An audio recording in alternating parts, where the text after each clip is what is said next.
हिंदू पंचांगानुसार आषाढ महिन्यातील शुक्ल पक्षातील 11व्या दिवशी येणाऱ्या तिथीला आषाढी एकादशी म्हणतात. तर आषाढ कृष्ण पक्षात येणाऱ्या एकादशी तिथीला कामिका एकादशी असे म्हटले जाते. आषाढी एकादशीचे व्रत करणे पुण्याचे समजले जाते. असे म्हणतात की आषाढी एकादशीचे व्रत केल्याने वर्षातील सर्व एकादशींचे व्रत केल्याचे पुण्य मिळते. पाहूयात आषाढी एकादशीची मूळ कथा काय आहे. धार्मिक मान्यतेनुसार आषाढी एकादशीच्या दिवशी भगवान विष्णू क्षीरसागरात शेष नागावर झोपी जातात.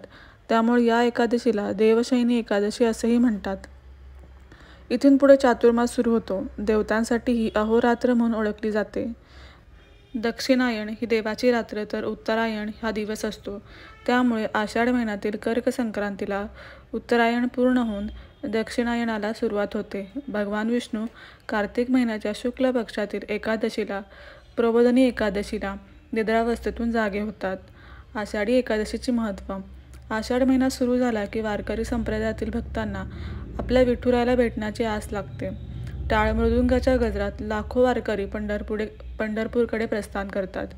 विठ्ठलाच्या भक्तीत तल्लीन होऊन संत ज्ञानेश्वर आणि संत तुकोबा यांच्या भक्तीत लीन होऊन वारकरी पायी पंढरपूरच्या दिशेने वारी करतात.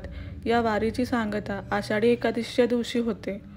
सर्व वारकरी या दिवशी पंढरपूरला पोहोचून सर्वप्रथम चंद्रभागेच्या नदीत स्नान करून विठ्ठलाचे दर्शन घेतात.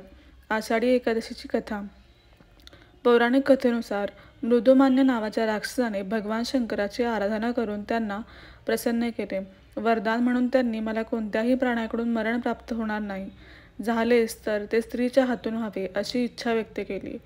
वरदान प्राप्त झाल्यानंतर मृदुमान्य राक्षसाने सर्व देवांचा पराभव करून त्यांना बंदिस्त केले. भगवान विष्णूंना जिंकण्यासाठी वैकुंठाला जाऊन त्यांचाही पराभव केला. भगवान शंकरही आपल्या वरदानामुळे हताश झाला होता. त्यानंतर ब्रह्मा विष्णू महेश सर्व देवी देवता एका पर्वताच्या गुहेत लपून राहिले. काही दिवसांनी ब्रह्मा विष्णू महेश या तिघांच्या श्वासातून एका देवीची उत्पत्ती झाली. तिने सर्व देवतांना अभय देऊन मृदुमान्याला मरण दिले. तिला एकादशी देवी म्हणून ओळखू लागले. देवांनी तिची स्तुती केल्यानंतर तिने सांगितले, एकादशीच्या दिवशी व्रत केल्याने त्यांची सर्व पापांपासून मुक्ती होईल. आषाढी एकादशीला उपवास का करतात. आषाढ महिना हा पावसाच्या ऋतूमध्ये सुरू होतो. हा प्राणीमात्रांसाठी प्रजनन क्षमतेचा काळ समजला जातो.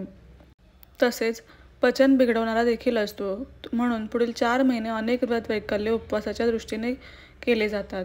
त्यामुळे प्रकृती उत्तम राहण्यास मदत होते. यानंतर चातुर्मास सुरू होऊन अनेक भाविक मांसाहारी पदार्थाचे सेवन वर्ज्य करतात. या काळात कांदा लसूण खात नाहीत. सात्विक आहार अनेकजण घेतात. त्यामुळे आरोग्य देखील चांगले राहते.